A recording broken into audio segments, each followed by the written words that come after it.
பசும் புல்லானாலும் முருகன் அருளால் பூவாதே. நான் மண்ணானாலும் திருச்செந்தூரில் மண்ணாவே.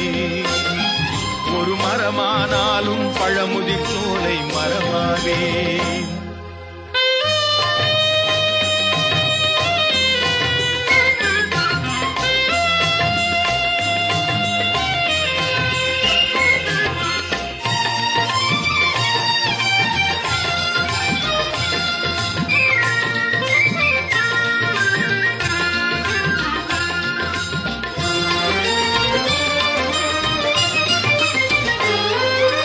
பொன்னானாலும் வடிவேல் செய்யும் பொன்னாவே.